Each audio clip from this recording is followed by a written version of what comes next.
আসসালামু আলাইকুম সুপ্রিয় শিক্ষার্থীরা, আশা করি সবাই ভালো আছো। ন্যাশনাল আইডিয়াল গার্লস কলেজের পক্ষ থেকে আমি ফারজান আহমেদ, প্রভাষক, গার্হস্থ্য বিজ্ঞান বিভাগ। আজকে তোমাদের সবাইকে আমাদের অনলাইন ক্লাসরুমে স্বাগত জানাচ্ছি।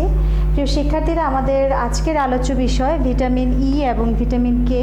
তোমরা আগে জেনেছো যে চর্বিতে দ্রবণীয় যে 4টি ভিটামিন রয়েছে, আমি আগে বিগত ক্লাসগুলোতে আলোচনা করেছিলাম vitamin A, D, E, K.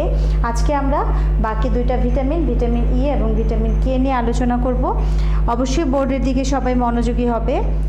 Vitamin E, যার রাসায়নিক নাম হচ্ছে টোকোফেরল, তাপ এবং অম্লে নষ্ট হয় না, তবে ক্ষারে সামান্য নষ্ট হয়। প্রিয় শিক্ষার্থীরা, যেহেতু এটি চর্বিতে দ্রবণীয় ভিটামিন, তাই তাপ ও অম্লে এটি নষ্ট হয় না, তবে ক্ষারে সামান্য নষ্ট হয়। আর এর উৎসর দিকে যদি লক্ষ্য করি, তেল বীজ, সর্ষের ভ্রূণের তেল, বিশেষ করে গমের ভ্রূণের তেল, যকৃৎ, সবুজ শাক, বাদাম, মাছ, মাংস, ডিম, দুধ এবং দুগ্ধজাত দ্রব্যে ভিটামিন ই পাওয়া যায়।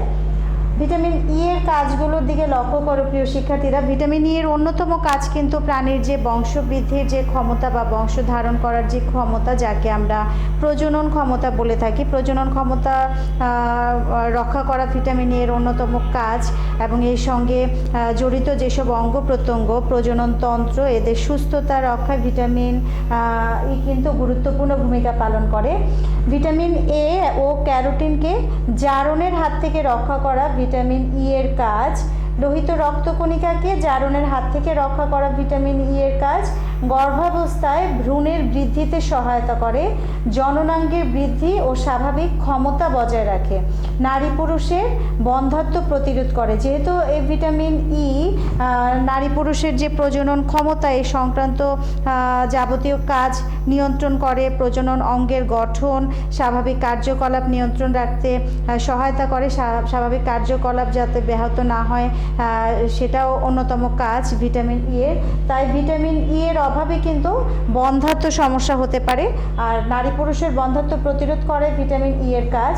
দেহের অবাঞ্ছিত জারণ রোধ করে, অকাল বার্ধক্য দূর করে। তাহলে ভিটামিন ই এর অভাবজনিত যে সমস্যা, সেখানে আমরা বলতে পারি যে ভিটামিন ই এর অভাবে অকাল বার্ধক্য হতে পারে, বন্ধ্যাত্ব ঘটতে পারে, ভ্রূণের বৃদ্ধি ব্যাহত হতে পারে। জন্মপূর্বকালে যখন একটা ভ্রূণ শিশু মানবদেহে বর্ধিত অবস্থায় থাকে, যার সময়সীমা আমরা জানি 280 দিন, প্রিয় শিক্ষার্থীরা, সে অবস্থায় ভ্রূণের যে স্বাভাবিক গঠন বৃদ্ধি, এটা নিয়ন্ত্রণ করে ভিটামিন ই। রক্তকণিকা, ভিটামিন ই এর অভাবে রক্তকণিকাগুলো ভেঙে যায় বা অনেক সময় ফেটে যায়। ভিটামিন কে, এরপরে আমরা যে ভিটামিন নিয়ে আলোচনা করব, চর্বিতে দ্রবণীয় আরেকটা ভিটামিন, সেটা হচ্ছে ভিটামিন কে। ভিটামিন কে রাসায়নিক নাম ফাইটাল ন্যাপথোকুইনন। প্রিয় শিক্ষার্থীরা, একটা কথা তোমাদেরকে এখানে বলে রাখি, আমি বিগত ক্লাসে সমস্ত ভিটামিন যেগুলো আছে, চর্বিতে দ্রবণীয় ভিটামিন এবং পানিতে দ্রবণীয় ভিটামিন, সবগুলো ভিটামিনের রাসায়নিক নাম তোমাদের সামনে আলোচনা করেছিলাম। অবশ্যই রাসায়নিক নামগুলো মনে রাখবে, মুখস্থ করবে, বানানগুলোর দিকেও খেয়াল রাখবে, কারণ এগুলো থেকে আমাদের অনেক জ্ঞানমূলক প্রশ্ন এবং আমাদের নৈর্ব্যক্তিক অংশেরও কিছু প্রশ্ন এখান থেকে আসে। প্রিয় শিক্ষার্থী, লক্ষ্য করো, ভিটামিন কে রাসায়নিক নাম হচ্ছে ফাইটাল ন্যাপথোকুইনন। এটি চর্বিতে দ্রবণীয় এবং পানিতে অদ্রবণীয় একটি ভিটামিন।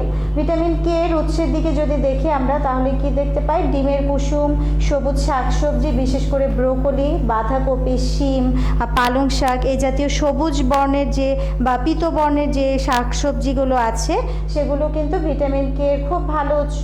সামুদ্রিক মাছেও কিছু পরিমাণে ভিটামিন কে পাওয়া যায়। দুধ, যকৃৎ ইত্যাদি খাবারে ভিটামিন কে পাওয়া যায়। প্রিয় শিক্ষার্থীরা, ভিটামিন কে এটি হরিদ্রাবক বর্ণের হয়ে থাকে, আর্দ্রতা, বায়ু ও তাপ সহনশীল একটি ভিটামিন। এর কাজের দিকে যদি আমরা লক্ষ্য করি, তাহলে কি দেখতে পাই? প্রথমবিন নামক প্রোটিন তৈরি করে।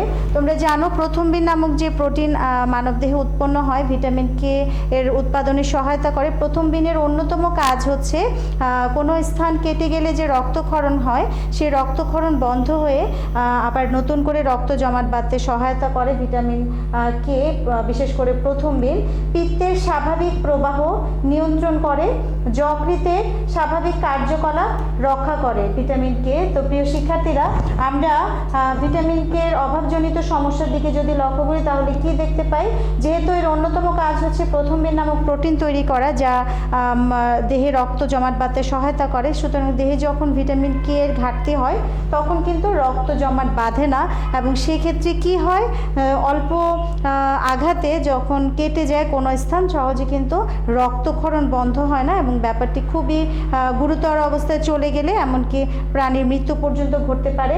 তাহলে ভিটামিন কে এর অন্যতম কাজ হচ্ছে দেহের রক্ত জমাট বাঁধতে সহায়তা করে এবং রক্তক্ষরণ বন্ধ হতে সহায়তা করে।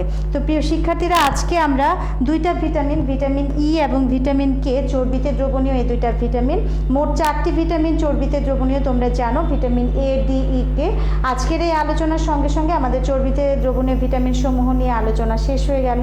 তোমরা অবশ্যই রাসায়নিক নামগুলো ভালো করে পড়বে, আর যদিও এটা আমাদের পাঠ্যপুস্তকের অন্তর্গত বিষয়, তারপরেও আমরা আমাদের নিজেদের সুস্থতার জন্য আমাদের খাদ্যে যেন পর্যাপ্ত সুষম খাদ্যের উপস্থিতি নিশ্চিত করতে পারি সে বিষয়ে লক্ষ্য করার জন্য আমরা অবশ্যই এই উপাদানগুলো আমরা আমাদের খাদ্যে নিশ্চিত করার ব্যবস্থা করব। তো প্রিয় শিক্ষার্থীরা, আজকে এ পর্যন্তই। ভালো থেকো সবাই, তোমাদের রোগমুক্ত ও সুস্বাস্থ্যময় জীবন কামনা করে এখানেই শেষ করছি। আল্লাহ হাফেজ।